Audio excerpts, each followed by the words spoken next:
Hi guys, welcome to the podcast. Before we start, we just want to introduce you to our sponsor. Our sponsor is the Twitter handle @MugsNFL. They're a company that offer a range of custom items such as mugs, t-shirts, crewneck jumpers, and hoodies, all customized with your favorite sports player or your sports team. That can be any sport ranging from the NFL through to the NBA to UK sports. All you have to do for an extra 10% off your order is drop them a message on Twitter quoting our podcast, that is the Hardwood Hoops podcast, and they'll get 10% off your next order. Cheers and enjoy the show.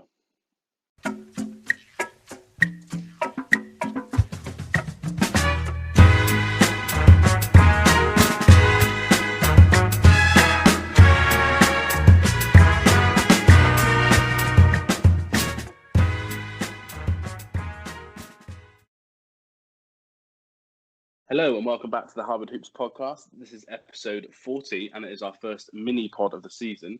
I'm joined as always by my co-host, Mr. Ben Jones. How you doing, mate? Yeah, good. How are you? Yeah, good, thank you, mate. Yeah, a little bit of news to talk about on this one, and we've got some semblance of a schedule finally, which we've been waiting for weeks. Yeah, we've been banging on about this schedule coming out, haven't we? We're getting it in dribs and drabs. So one of the reasons, first mini pod of the season this early on, no games yet, but we're jumping in. Yeah, definitely. So, plan is we're going to talk about a trade that happened. We're going to talk about the opening two-night schedule because they look quite tasty. We're going to go through the Christmas Day games quickly, just in terms of what we think about the matchups. And then we're going to ignore the rest of the schedule because it's a mini pod and we haven't got 3 hours to talk about every team's best games. We probably won't give many predictions because I think we're going to do an actual opening night preview pod, another mini just before it starts. So we won't give out any game winners, but we'll just talk about the games. So let's start with the trade though, mate. Westbrook season is here again. Every season, just every year before the season starts, he seems to get traded. The Washington Wizards have sent Josh Wall. Who's Wall. that? Don't know. He's a new player from Europe. He's good. No, John Wall and a protected first-round pick for Russell Westbrook. Let me get your thoughts on this. We might have some differing views, I think. Do you know what? It's big names, right? But Yeah. it's the most boring trade. Like, they're both athletic guards that are injured a lot and dribble to the hole. One's played most of last season, and when he didn't shoot, played really well. One hasn't played for like 2 seasons. Their contract's identical as well. Yeah, they're both overpaid. It's just, like I said, it's the most exciting, boring trade, I think, in the history of the NBA. It's sort of practically like for like, but that's my sort of basic take on it. What's yours?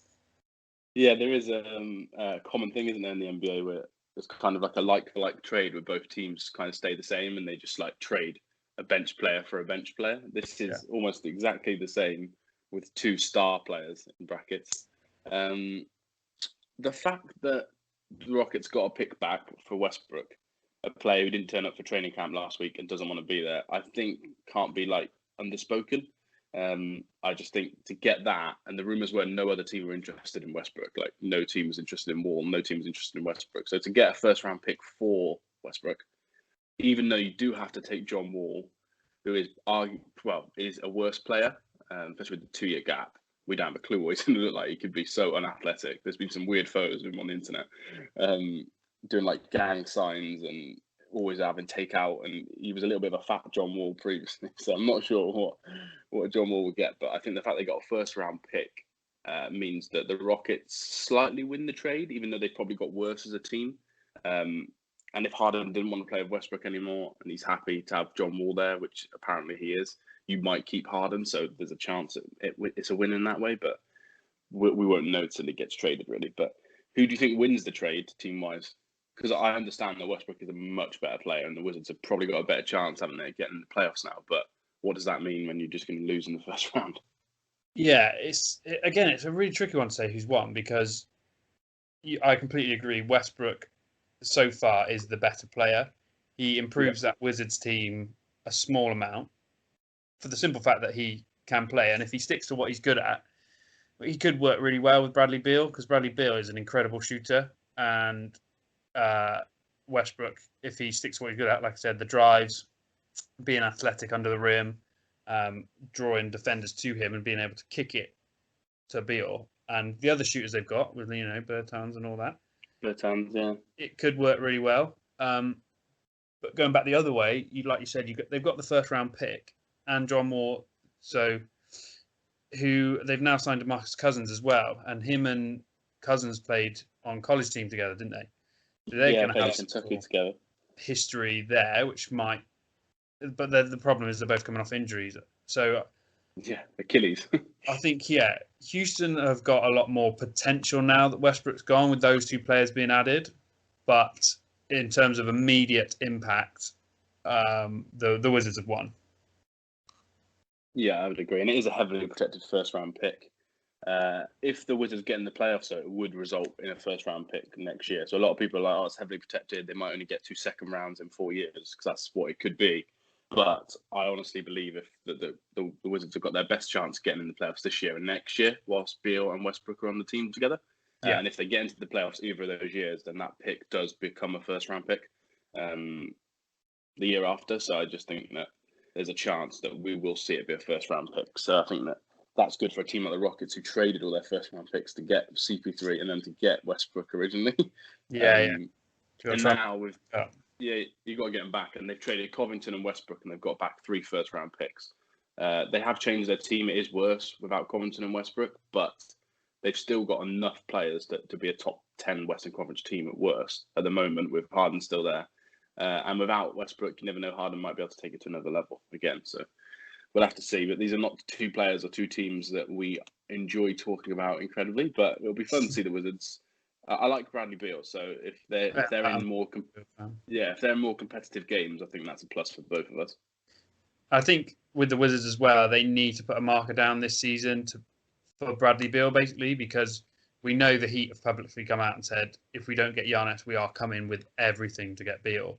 So they really need to commit to Beal and show him, like, we're making big moves, we're signing these players, we want to progress and improve. So they've got to do something this season. Yeah, I completely agree. Well, let's go on now and talk about some more exciting teams with some schedule stuff. So we'll go through the opening night and what they're calling is like second opening night, the night after, where they're keeping some of the big games for the second night. Yeah, Boxing Night. Yeah, very good. Well, we'll have to copyright that. So opening night schedule then, very tasty. We have the Warriors at the Nets for the KD matchup, although we don't have a clue how much he's even going to play. I imagine he's going to be on some sort of minutes restriction. Kyrie's just come back off another injury, so there's a chance they might not even play those guys that much, which would not be good for the TV company. But this is the early game for us in the UK, so probably have more eyes on it. 12 o'clock start our time. What are your thoughts on just this game being the first game of the NBA season? It's a nice way to kick it off. 2 sort of teams that may come from nowhere to actually do something this season. So good to see Steph back. Really looking forward to that and seeing how Steve Kerr's got this Golden State, sort of this new era of Golden State Warriors click in. It's a shame Thompson's not going to be around, obviously. Nets, I'm interested to see how Kyrie and Kevin get on together. DeAndre Jordan's come out and said he was quoted as saying, the reporter said, "Oh, what do they look like in training at the moment?" He's like, "They look like Kevin Durant and Kyrie Irving," insinuating they're 100%. Good to go, yeah. And they're both a joy to watch as well. So this could be a real fiery game, a high scoring game, not much defense played. Yeah, you could see a game with Kyrie Irving, Caris LeVert, Joe Harris, Kevin Durant, and probably Jarrett Allen starting for the Nets, which, like you said then, that is just pure offense. Versus, well, the Warriors we kind of all know, minus Clay, really, in terms of the Curry, Wiggins, Draymond Green, Oubre coming in to play, and then Wiseman maybe starting at center. So that is an exciting group of players, I think, for the first game. And like you said, these are 2 teams that are... Clay's injury kind of scuppered it, because you'd say they were probably in the top 3, 4, 5 teams to win it all. Most people's top 5 would have probably both of them in, but now Clay's gone. You'd say these are 2 teams that are slightly below the top 2 in each conference, but could make a challenge. So I think it's exciting to see where they're at. And Curry versus KD in a scoring battle down the fourth could be something that's quite fun to watch, I think. Yes, definitely. And then the next game, then, as always, the champions play. So we have the Lakers. We have the Clippers at Lakers. I think it's exactly the same game that was last year, unless it was Lakers at Clippers, but one of the way around. This one's a bit later, so you're gonna have to have a nap to stay up for this one. I think this is a 3 a.m. start. This would be ring night as well. So a lot of Lakers fans in the UK want to stay up to watch this for ring night. Was this the least shocking opening night game you've ever seen? We kind of knew it was happening. It's fairly predictable, isn't it? The Battle of LA. Luckily, I'll be on Christmas holidays by then, so I reckon I can take both these games in. It's just going to be interesting to see the new roster lineups. I think, especially with the Lakers, I'm looking forward to seeing their new players take to the floor and see what they can do in the hunt for a repeat, and see whether the Clippers have grown a backbone, got a leader. Serge Ibaka. There it is. I wonder if LeBron will even play in this game. That'd be my only worry. KD and Kyrie on minutes restrictions in game one, then LeBron decides not to start the season until January, which we haven't confirmed he will or won't do, but it's probably what he should do for his age, unless he wants to take a couple of weeks off in the middle of the season like he's done once or twice before. But yeah, All-Star break being an actual break now, I think he's more likely to play early. I feel like there's no All-Star game, is there? Yeah, he's not one for sort of missing games for missing games' sake generally. So I think he'd probably play, even if he's on limited minutes. He'll definitely play. I think, especially over Christmas. I think he quite enjoys the Christmas Day games and stuff. So We'll definitely see him in December. Oh, nice. That would be good for most fans, especially Lakers fans, after all that time of waiting to win another chip, getting your chip, and then kind of kicking it off against the Clippers, which is the perfect game for them, isn't it? To rub it in with those Clippers fans, and then LeBron not play. That would be a little bit of an anticlimax. So I agree. I expect he probably will play. He might be on a minutes restriction, like you said, him and AD maybe as well, which wouldn't shock me. But two exciting games. I think we're going to see two high-scoring games there, even though the Lakers can play very good D. I still think we'll see two high-scoring games. Yeah. The second night, I think there's 10 games, but they're kind of picturing it as a double header again for the national TV games. We have Bucks at Celtics, 12:30, I think, our time, UK time. This is no shock again, arguably the top two or top three teams in the Eastern Conference going at it. Tatum versus Giannis. What are your thoughts on that one? Yeah, this Bucks Celtics sort of matchup in the past couple of years has been a really, really interesting matchup, especially in the playoffs. So it's always good to see them going at each other. There's definitely, even if they don't admit it, there's definitely a rivalry between the two. So again, it's sort of stars that you want to see play, isn't it? Early in the season, as much as you can, to Tatum and Giannis, and see where they're at, and see how these new sort of formed rosters are, see how they're clicking, see if they've molded together during training camps, or whether they need a couple more games under their belts before they're clicking on all cylinders. So yeah, another very interesting early game. Yeah, the teams that have made a lot of changes, I do wonder how they'll look just because of the timing. The Celtics haven't made many, so they're going to benefit from that, really, because some teams might start slow, because training camps and pre-season can normally be around 2.5 months, but we're talking 3 weeks here. So I know they've just played a lot of these teams, but not necessarily with the same players they've got. Like the Bucks are going to be rolling out DJ Augustine and Drew Holiday probably in the backcourt, so it'd be interesting to see how they look. I'm excited to see Drew Holiday as well start with Giannis. That'll be a fun one after years playing in the Pelicans jersey. Yeah. And then the next game that they've marketed as the doubleheader is a team very close to my heart, the Mavs at the Suns, 10:30 again. This is late. This is 3:30. This is the worst tip-off time in basketball. I will not be staying up for this. I'll be watching this in the morning. Kind of a Luka versus Booker, two future stars of the NBA. We'll talk about Christmas Day games in a minute, but they're definitely trying to pitch Luka as definitely the future for the league, in my opinion. Yeah, I think so. Yeah, he's going to get a lot of camera time coming up, isn't he? He's going to get a lot of media attention, and he seems ready for it. He seems ready to take those steps forward and become the next sort of the next face of the league almost. And I guess they've kind of pitched him against Booker because I think that's what Booker also aspires to be. So really, really tasty matchup, especially seeing Chris Paul in the Suns colours. Can't wait for that. Yeah. He's back in playing an important game. Chris Paul, and then who else was the other player that I'm missing that they've signed? Oh yeah, they've got Jay Crowder as well. So their starting five is going to improve so much more again from last season. So tough game for the Mavs to open their season with, and also Porzingis won't be playing till middle of January at the earliest. So is that injured still? Yeah, he did his knee against the Clippers in the playoffs.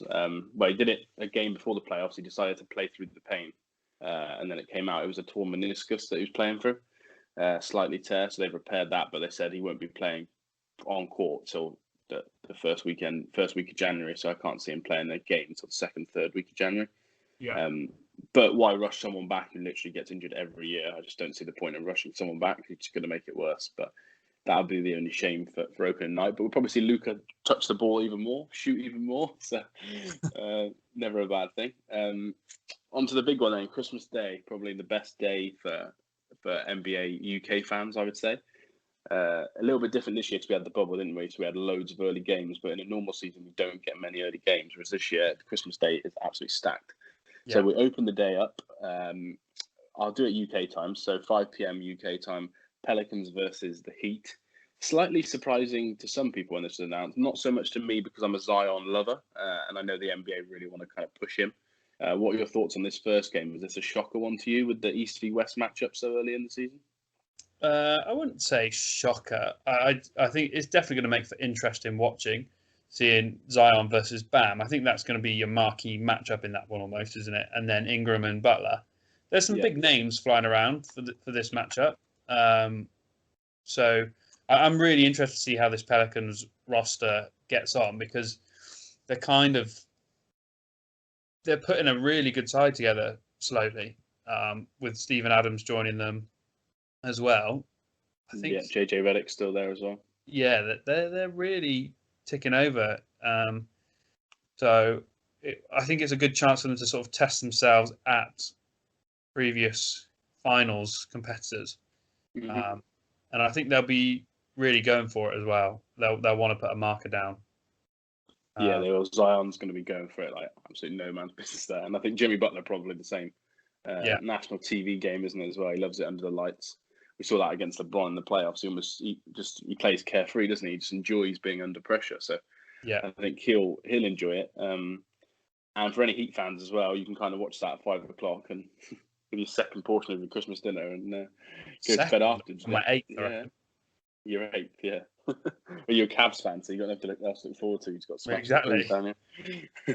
Next game, then. I absolutely love this game. 7:30, so this is the perfect tip-off time. You'd think my wife might say otherwise because she'll probably want to watch a Christmas movie at this exact time. It's Golden State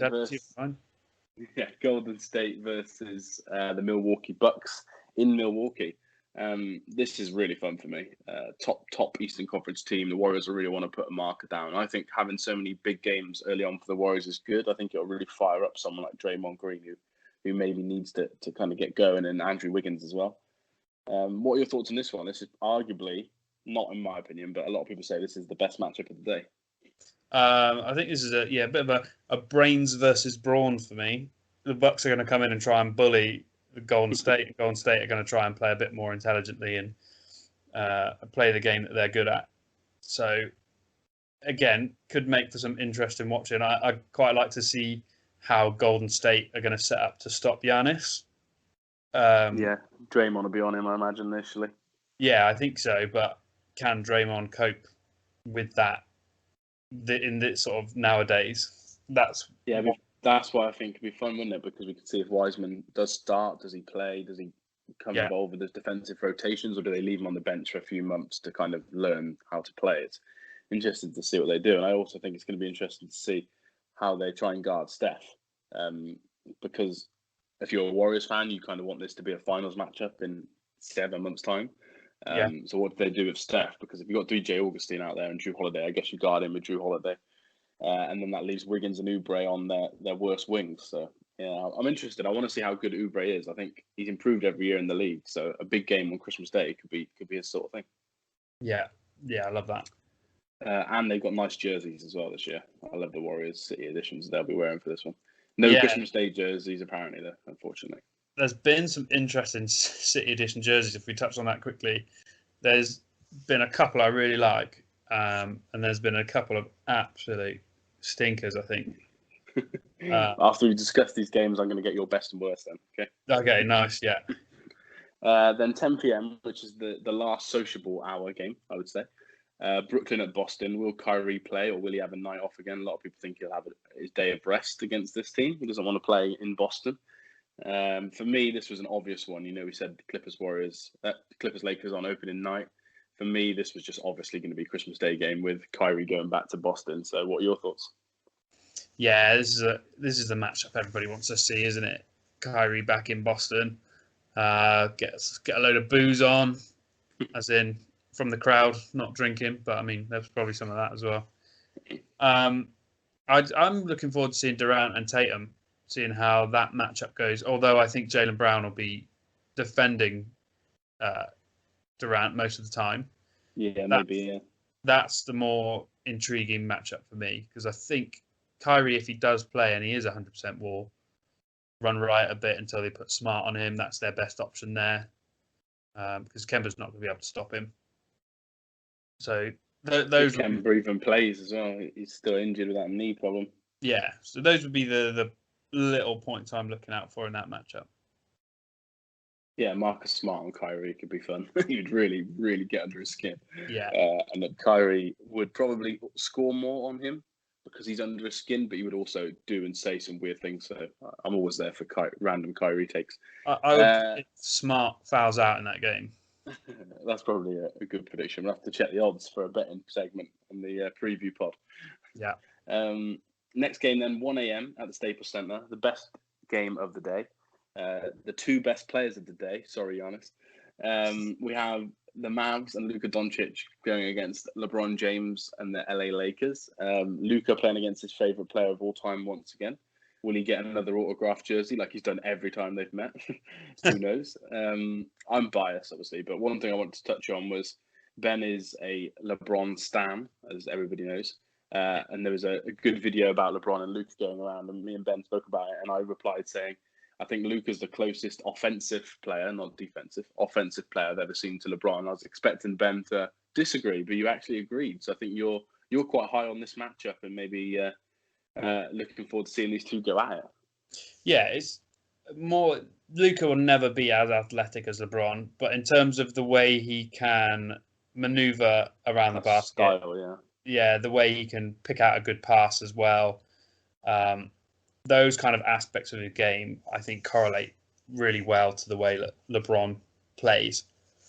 They've both got the same mentality as well, though, haven't they? As well, yeah. They want to score, they want to win, they want to get people involved. And when someone kind of fires back at them, they can both be very fiery. Even though off the court, you think they're both two of the nicest guys you'll meet in terms of like LeBron's history off the court. He's a great person, but on the court, if you upset him, he's an absolute dog, and that's the same as Luka.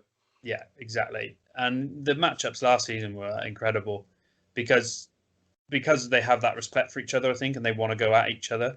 Hopefully, Porzingis is back by that point as well, because it's nice to see him and AD match up.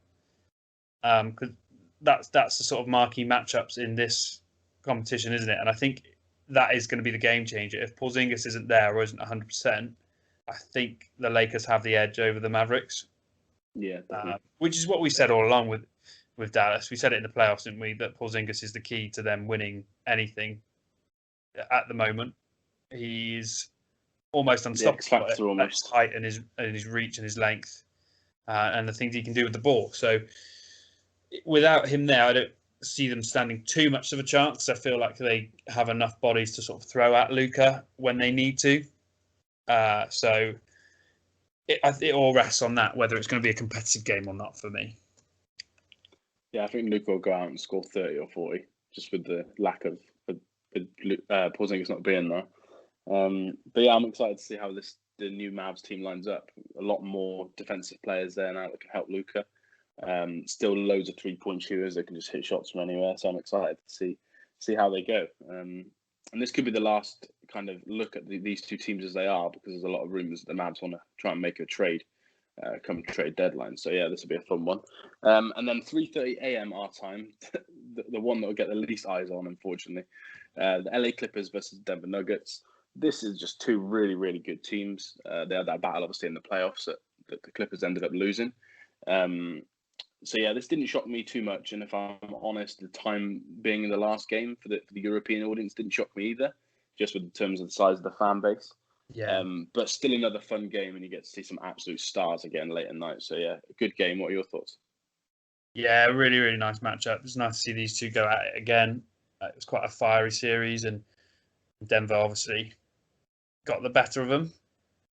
Yep. So really, really good to see this matchup again. Jokic seems to be the key in this one for me at the moment. Hopefully he's on form and we get a real all-rounded performance from him. And just in this season in general, I'd like to see some more consistency from Murray. We know what he can do now. It's can he do that week in, week out?